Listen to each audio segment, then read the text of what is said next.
बच्चा, welcome to our channel royal classes. आज हम बात करने वाले हैं हमारे क्लास 10th के लाइफ प्रोसेस के एनसीईआरटी इंपॉर्टेंट क्वेश्चंस के बारे में। तो वीडियो को लास्ट तक देखना और चैनल को लाइक शेयर एंड सब्सक्राइब करना तो बिल्कुल भी नहीं भूलना है।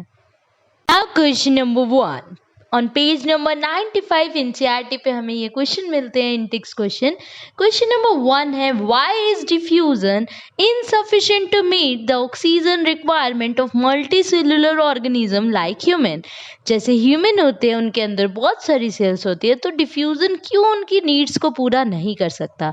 तो रीजन आता है कि डिफ्यूजन में डायरेक्ट कांटेक्ट होता है, डिफ्यूजन एक बहुत स्लो प्रोसेस होती है और हमें हर सेल के लिए अलग अलग तरह की एनर्जी चाहिए। तो डिफ्यूजन जो है वो हमें प्रॉपर एनर्जी, प्रॉपर चीजें नहीं दे पाता है, प्रॉपर ऑक्सीजन हमारी रिक्वायरमेंट पूरी नहीं होती है, इसीलिए हम कहते हैं diffusion is insufficient to meet the oxygen requirement.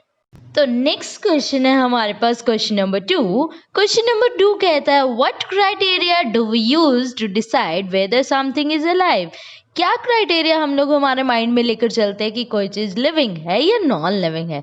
तो बोला मेन क्राइटेरिया तो देखा जाए ब्रीथिंग है, रेस्पिरेशन है, हमारी ग्रोथ है और मूवमेंट है। अगर इनमें से कुछ भी नहीं हो रहा है इसका मतलब वो चीज लिविंग नहीं है।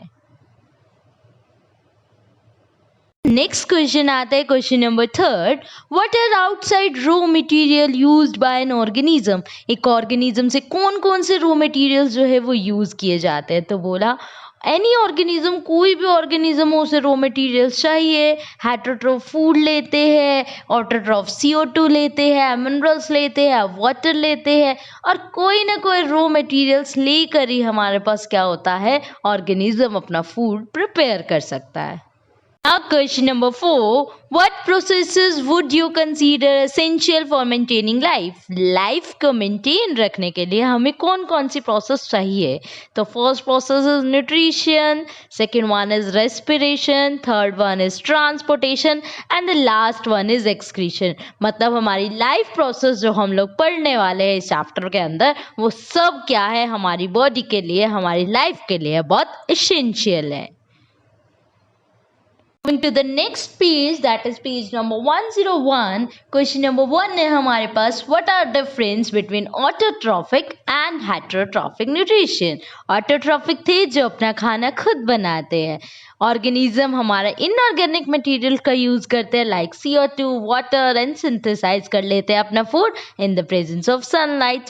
सारे के सारे ग्रीन प्लांट्स और एल्गीज किसके अंदर आते हैं, हमारे ऑटोट्रॉफिक न्यूट्रिशन के अंदर। अब बात रही हेटरोट्रॉफिक की, तो हेटरोट्रॉफिक क्या हुआ, अपना खाना खुद से सिंथेसाइज नहीं करते, अपने आप खुद से प्रिपेयर नहीं कर पाते हैं। तो ऑर्गेनिज्म अपना खाने के लिए दूसरों पर डिपेंड करते हैं, लाइक कोई भी एनिमल्स होते हैं, बैक्टीरियाज होते हैं, फंगीज होते हैं, ये सब किसके ऊपर बेस होते हैं, on the heterotrophic nutrition. Now question number 2, where do plants get each of raw material for photosynthesis। Plants अपने रॉ मटेरियल कहाँ से लेते हैं फोटोसिंथेसिस करने के लिए। तो बोला प्लांट्स को CO2 चाहिए, वाटर चाहिए, सनलाइट चाहिए और क्लोरोफिल चाहिए। बेसिक ये 4 चीजें हमारे प्लांट्स को चाहिए होते हैं अपनी फोटोसिंथेसिस प्रोसेस करने के लिए या खाना बनाने के लिए। तो प्लांट CO2 ले लेते हैं एनवायरनमेंट से with the help of stomatas. Plant water absorb कर लेते हैं रूट से और ट्रांसपोर्ट कर देते हैं लीव्स को। सनलाइट हमें सन से मिल रही है और क्लोरोफिल हमारे को क्लोरोप्लास्ट हमारे प्लांट के अंदर सेल्स है और सेल्स के अंदर पिगमेंट होते हैं जिसको हम वजह से हमारा जो प्लांट है वो ग्रीन कलर का होता है। तो उस पिगमेंट दैट इज क्लोरोप्लास्ट की वजह से हमारा प्लांट ग्रीन कलर का होता है और तभी वो खाना अपने आप से प्रिपेयर कर सकते हैं। Question number 3, what is the role of acid in our stomach. हमारे स्टमक में HCl होता है, मतलब एसिड होता है, उसका रोल क्या है।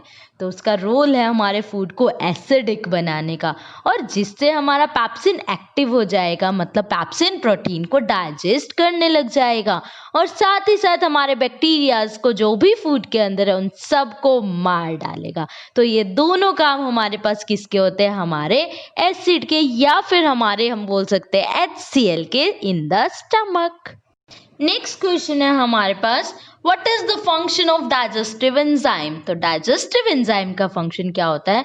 जो भी फूड हम खाते हैं वो हमेशा कॉम्प्लेक्स फॉर्म में होता है, मतलब कि वो सिंपल फॉर्म में नहीं होता है, पर हमें उसे सिंपल में करना होता है। तो जो भी डाइजेस्टिव एंजाइम होते हैं वो कॉम्प्लेक्स मॉलिक्यूल को उठाते हैं और सिंपल मॉलिक्यूल में चेंज कर देते हैं। किस में? In the walls of intestine. Walls of intestine जो हमारी small intestine and large intestine है, वो फूड को एब्जॉर्ब कर लेगी और कॉम्प्लेक्स को सिंपलर में चेंज कर देगी। नेक्स्ट क्वेश्चन है हमारे पास question number 5। How is small intestine design to absorb digested food? Small intestine को कैसे डिजाइन किया गया है डाइजेस्टेड फूड को एब्जॉर्ब करने के लिए? तो बोला स्मॉल इंटेस्टाइन में एक मैक्सिमम एरिया दिया गया है जिससे आराम से ब्लड जो है वो ट्रांसफर हो जाए। इसके लिए हमने इनर लाइनिंग में स्मॉल इंटेस्टाइन की एक न्यूमरस बहुत सारे नंबर की फिंगर लाइक प्रोजेक्शन होती है और उन फिंगर लाइक प्रोजेक्शन को हम लोग नाम दे देते हैं विलीज। और विलीज के अंदर बहुत रिच ब्लड सप्लाई होता है जिससे वो सारा का सारा फूड जो है वो एब्जॉर्ब कर लेती है और हर एक सेल को प्रोवाइड कर देती है। Moving to the next page, page number 105 पे हमें क्वेश्चन नंबर 1 मिलता है। What advantage over an aquatic organism does a terrestrial organism have with regard to obtaining oxygen? हमारे जो एक्वेटिक ऑर्गेनिज्म है उनको क्या ऐसा मिलता है ऑक्सीजन के जो टेरेस्ट्रियल ऑर्गेनिज्म को मिलता है वो ऑर्गेनिज्म एक्वेटिक में नहीं मिल पाता है। तो रीज़न क्या है? क्योंकि एक्वेटिक ऑर्गेनिज्म अपनी ऑक्सीजन जो है वो कहाँ से लेती है? जो वाटर हमारा डिजोल्व है उसके अंदर, हमारे वाटर के अंदर डिजोल्व ऑक्सीजन को लेती है, तो वो एक लो कंसंट्रेशन में होती है, तो इसीलिए उसका फास्टर रेट होता है ब्रीथिंग का। जबकि टेरेस्ट्रियल ऑर्गेनिज्म को एटमॉस्फेयर से लेना है और एटमॉस्फेयर में तो ऑक्सीजन का अमाउंट हाई है, तो उनका ब्रीथिंग रेट कम होता है as comparison to aquatic organism. Question number 2 है हमारे पास। What are the different ways in which glucose is oxidized to provide energy in various organism? कौन कौन से वेज है जिससे ग्लूकोज से हमें एनर्जी मिलती है? तो बोला ग्लूकोज के अंदर 6 कार्बन होते हैं और उसको कन्वर्ट करने में, स्मॉलेस्ट लाने में, हमें 3 कार्बन लाने में, उस प्रोसेस को कह देते हैं हमारे पास ग्लाइकोलिसिस, और वहां से हमारे पास बन जाता है पैरियोवेट। इस पैरियोवेट को हम लोग डिफरेंट तरीके से तोड़ सकते हैं, like first one is anaerobic and the second one is aerobic. Anaerobic में हम लोग विदाउट ऑक्सीजन लेते हैं और हमें इथेनॉल, कार्बन डाइऑक्साइड मिलता है, जबकि एरोबिक में हम लोग with the presence of oxygen लेते हैं और हमारे पास एनर्जी का रिलीज बहुत ज्यादा होता है as comparison to anaerobic respiration. Now question number 3 है हमारे पास। How is oxygen and carbon dioxide transported in human being? Human being के अंदर ऑक्सीजन और CO2 का ट्रांसपोर्टेशन हम कैसे करते हैं? तो बोला ऑक्सीजन का ट्रांसपोर्टेशन हम लोग कैसे करते हैं? हमारे ब्लड में हीमोग्लोबिन है, वो कैरी करता है ऑक्सीजन और जाकर सबको दे आता है। CO2 का क्या करते हैं हम लोग? CO2 मोर सोल्यूबल होता है वाटर के अंदर, तो वाटर के अंदर हमारे पास पूरे के पूरे ब्लड में जो ब्लड प्लाज्मा है वो डिजोल्व कर लेता है पहले हमारे पास टिश्यू से सारा फूड, और फिर जाकर लंग्स, और लंग्स से एयर की वजह से सब जगह हमारे पास फूड जो है, CO2 जो है वो ट्रांसफर हो जाता है। क्वेश्चन नंबर 4 है हमारे पास। How are lungs designed in human being to maximize the area for exchanges of gases? Lungs को किस तरह से डिजाइन किया जाता है कि उसका एरिया मैक्सिमम हो जाए और वहां पर एक्सचेंज हो जाए गैसेस का? तो बोला लंग्स के अंदर हम लोग क्या कहते हैं, बहुत स्मॉल ट्यूब्स में कन्वर्ट कर देते हैं जिनको हम बोलते हैं ब्रोंची। ब्रोंची जो इकट्ठा हम लोग बोल देते हैं ब्रोंचियल्स। तो ब्रोंकियल्स के अंदर क्या होता है, बैलून लाइक स्ट्रक्चर्स होते हैं जिनका नाम होता है एल्वलीज, और एल्वलीज का काम ही सिर्फ ये होता है कि वो लंग्स को मैक्सिमम सरफेस एरिया प्रोवाइड करे और जिससे exchange of gases take place हो सके। तो एल्वली के अंदर बहुत थिन वॉल्स होती है और extensive number of blood vessels होते हैं जिससे हम लोग एक्सचेंज ऑफ गैसेस को टेक प्लेस कर सके। Moving to the next page, page number 110, question number 1 है हमारे पास।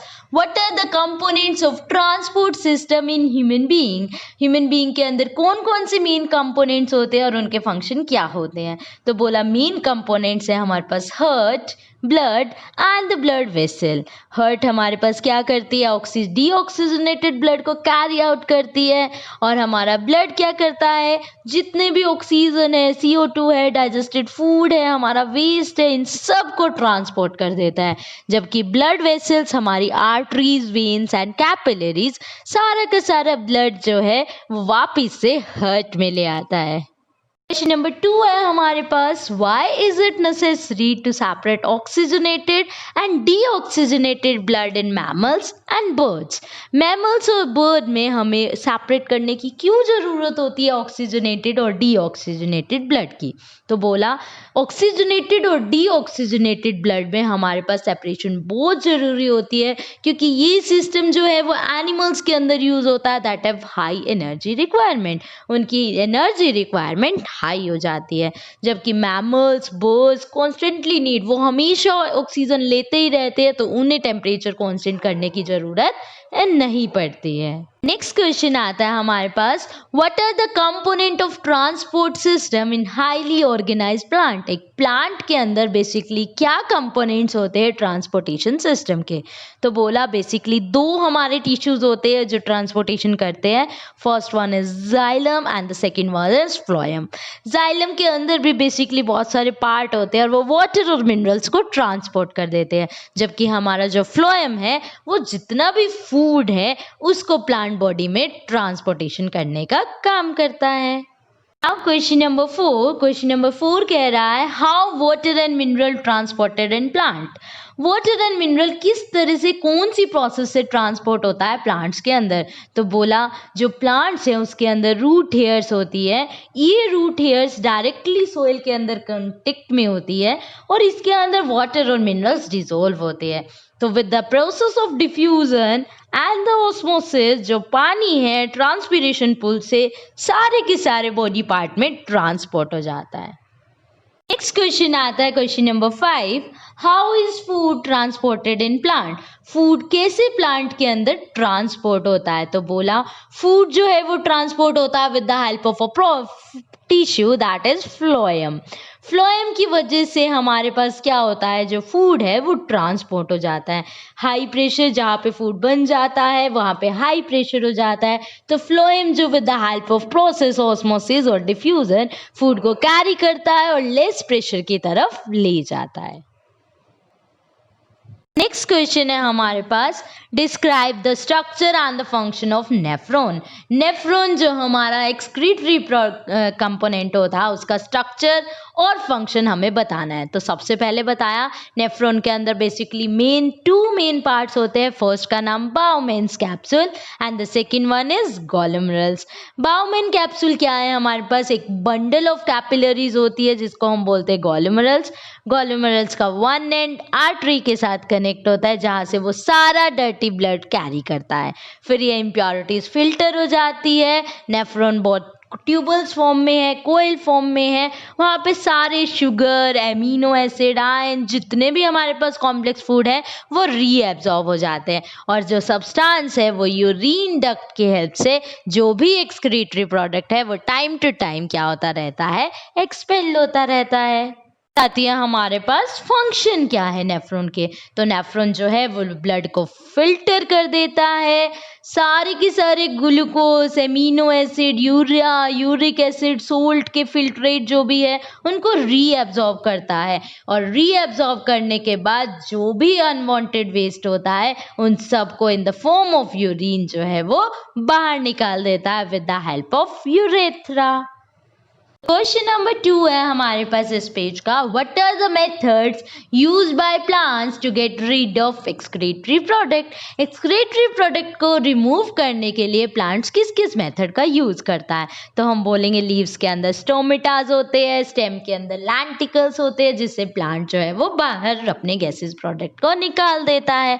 फिर बोला उनकी जो सॉलिड और लिक्विड वेस्ट है उनको वो कैसे करता है, लीव्स की शेडिंग हो जाती है, बाग भाग टूटने लग जाते हैं और फ्रूट्स गिरने लग जाते हैं, और साथ ही साथ वो उनको गम या रेजिन्स की फॉर्म में भी बाहर निकालता है। नेक्स्ट क्वेश्चन है हमारे पास, how is the amount of urine produced regulated? जो भी हमारा यूरिन में अमाउंट होता है यूरिन का, वो कैसे रेगुलेट होता है? तो बोला अमाउंट ऑफ यूरिन जो है वो रेगुलेट करता है हमारी किडनी, डिपेंड करता है उसके अंदर एक्सेस वाटर कितना है। अगर वाटर का अमाउंट एक्सेस हो जाता है तो वो वाटर को लेस कर देता है बॉडी टिश्यूज की हेल्प से और यूरिन को एक्सक्रेट कर कर। अगर वेस्ट ज़्यादा हो जाता है तो वो nitrogenous waste like urea and uric acid से एक्सक्रेट कर देता है, और हॉर्मोन्स अगर ज़्यादा हो जाते हैं तो वो कंट्रोल कर लेता है मूवमेंट ऑफ वाटर्स को और नेफ्रॉन्स की हेल्प से उन्हें बाहर निकाल देता है। तो ये थे हमारे एनसीईआरटी इन टेक्स्ट क्वेश्चन, और इसी तरह के नेक्स्ट क्वेश्चन के लिए चैनल को लाइक शेयर एंड सब्सक्राइब करना बिल्कुल भी नहीं भूलना है। Thank you.